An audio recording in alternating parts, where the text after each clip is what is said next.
gosh.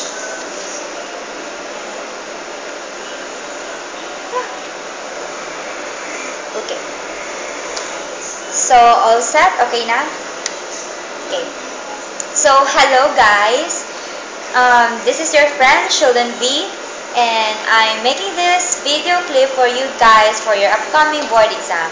I'm making some tips based on my experience for your preparation in your board exam. So, tips before, during, and after the board exam. So, okay, first of all, first step is you need to study. Of course, okay? You need to study. Study, scan all your notes because that's important, and don't forget the basics, guys. Kasi yung mga basic lang na mga knowledge nyo, yung na-stock knowledge nyo, yun ang importante din. You need to scan, you need to recall all those things, okay? And then, one thing also, memorization and familiarization are two different things, right? But they have some similarities. But for me, I prefer memorization. That's in my case because nare-recall ko yung mga concepts if na-memorize ko. Pero familiarization din, important din yun. Those two things are important din. So if pwede ma-memorize, so go. There's no problem with that. But if you need to familiarize all the concept, lahat sa makakaya na lang. And then, again, you need to scan all your past pre-board examinations, simulations, and other tests you have because it may help you in the coming board exam. Because maybe some, di ba sabi ng mga lecturers na merong binalik ng mga questions kasi ano lang yun ng machine. So, yun, totoo yun. May bumabalik nga na questions. So, next is you need to, siguro ito na-apply ko siya sa during the final coaching, na-apply ko to. Naghanap ako ng place and I call that my comfort zone. So, like, for example, some people, they find some place na quiet para dun mag-aral. So, pumupunta sila dun. Pero, in my case, ako, yung comfort zone or comfort place ko is the comfort room. Simple as the CR. Kasi, gusto ko lang mag-echo-echo and I find it quiet din. Pero, hinahaluan ko siya ng music. Nakikinig ako ng music, loud music, tapos, yun, nasa CR ako. And then, if you want, if gusto mo yung group study thing, so, dun ka, maghanap, dapat maging wise ka sa pagpili ng mga groupies mo. Like, if yung isa, dapat, marunong sa MedSurg, tapos yung isa sa CHN, para i-share nyo yung mga nalalaman nyo, yung mga ganun. Pero, yung sa case ko, mas gusto ko talaga yung mag-isa, pero nakakatulong din naman yung mga groups. Kasi, hindi talaga maiwasan na wala kang na yung iba may alam, tapos ikaw wala. Hindi yun may iwasan. Kasi hindi lahat alam mo. So, yun. And then, every now and then, memorize the different normal values, okay? So, you need to familiarize the different positions before, during, and after the different operations. Importante yun. Kasi sa board exam, dun ka yung mga different positions. Kasi may ibang sa operation, merong sa before, during, and after, may iba-ibang position. So, you need to familiarize that or memorize. And then, I know that some of you na merong meron ng pinapadikit-dikit sa mga rooms nyo ng mga normal values, and that's good. Kasi you have plenty of time to memorize that. So, yun, plus points yun sa inyo. And then, what is this? Memorize, guys. Meron akong ano sa inyo. You need to memorize the herbal medicine sa yung Lubisanta. Yung Lubisanta. Yung Labisanta pala. Yun, memorize mo yun yung ano yung mga herbal meds, yung mga ginagamot niya. Yun. And then, yung prioritization of patients. So, you need to differentiate them like dun sa emergency, disaster, yung mga ganyan-ganyan. And then, yung mga color coding din, you need to know that. And guys, you need, diba, alam ko, meron na kayong mga mnemonics and modules, so you need to read that because you've got plenty of time, as in, plenty of time kayo. Yung sa amin, may 1 month lang kaming, ay, hindi nga yun 1 month. I guess, mga 1 to 2 weeks lang ata binigay yung mnemonics and module. So, ako, hindi ko yung nabasa lahat. Yung mnemonics lang, ay, hindi. Yung module, hindi ko talaga nabasa lahat. Promise, hindi ko nabasa. So, kayo, meron kayong enough time to read all that. So, especially yung mnemonics, if dun mahilig ka sa mga pictures, nandun yung mga ano sa mnemonics.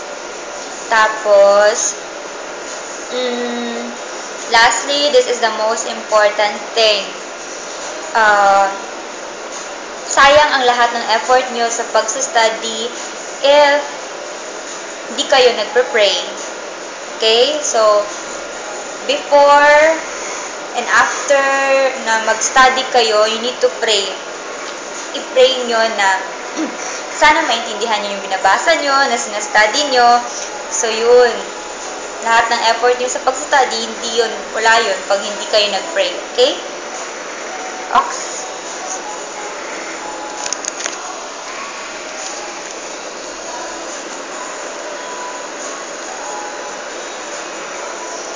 Okay.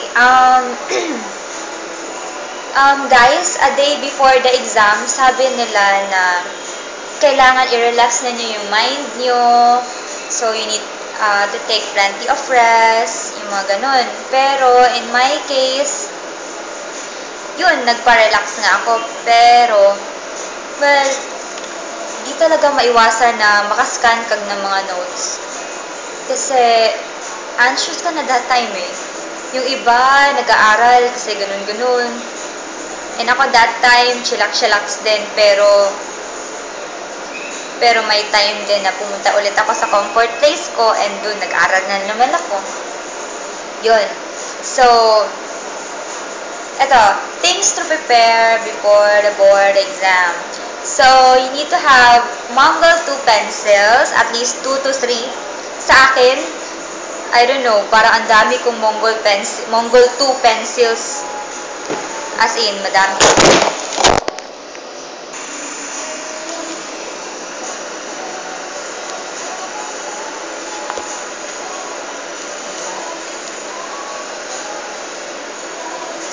Okay, you need to prepare Mongol 2 pencils, 2 to 3. Yan. Ito ha, Mongol 2 dapat. Yon, Mongol 2. And then, pwede na yung Faber-Castell. Yun, bumili ako ng 2 yata, pero di ko ginamit kasi takot ako kasi yung Faber-Castell kasi yung ano niya, yung lead niya parang nag-aano sa kamay ko, so I won't take first na lang. So ito, Mongol 2 na lang ginamit ko. And then you need to have your sharpener. Sharpener, mas mabuti yung may takip na sharpener. Yung may yung may takip, wag yung ganito kasi while nag-sharpen ka ng pencil nyo, baka yung itong lead maano sa OMR sheet nyo. So, gusto nyo yung may takip. And then, of course, yung itong Staedtler na dust-free na eraser. Dust-free siya dapat. Kasi pag hindi yung dust-free, makakaano sa OMR sheet nyo. And then, dun sa mga pawisan, yung mga kamay, yung pawisan, yung naging parating pawis, so magdala kayo ng handkerchief. Yung akin, yung that time, di ba may kasabihan nga, na dapat meron kayong suot or may dala kayong something red, green, yung mga ganun, pampaswerte. So, ginawa ko yun. Bumili ako ng hanky na red. Yun lang din ko. Yung iba nga, may bra nga red, green, panties, ganun. So, depende yun sa'yo kung gusto nyo talaga, kung naniniwala kayo doon. Okay, then, and of course, in my case, meron akong, may nagsabi sa akin na you need to eat chocolate, dark chocolate ata yung sinabi. So, bumili kayo ng dark chocolate. Yung akin, nakalimutan ko, pero andun yun sa Instagram ko, na may mataas siya na percent na chocolate. Piliin nyo yung pinakamataas na percent sa chocolate. Dark chocolate yata. Yun. So, yun. Yun yung kainin nyo early in the morning. Yun, bumili ako doon. And then, ano pa ba? So, before the day on your exam is pupunta kayo sa assigned na rooms nyo. So, you need to prepare your chair. You need to familiarize the place. So, pupunta ka sa kung malapit lang ba yung comfort room. So, yun, hanapin nyo yung comfort room, yung pinakamalapit. Para hindi ka para alam mo na yung place. And hindi ka na mawawala dun pag board exam na. Kasi lahat crowded na. And then, ano pa ba? Yung chair nyo, importante yung chair nyo. Yung iba, yung sa UC Main, yung amin, yung problema sa amin is, yung problema, yung maingay at saka mainit. Pero merong iba sa amin na may aircon, so unfair talaga yung life. Okay lang. Tapos, yung sa kabila ng mga school, ewan ko saan ba yung school na yun. Yung problema naman nila was yung mahangin. Yun, lumilipad yung OMR sheets nila. So, kailangan bantayan yung OMR sheet nyo. Okay, then, yung chairs nyo, kailangan walang magaspang. Dapat smooth yung chair nyo. Dapat nyo talagang palitan if yung chair nyo, patandaan nyo yung chair nyo. And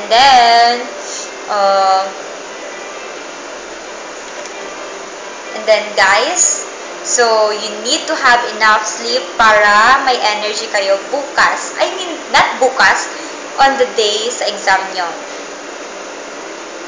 Okay?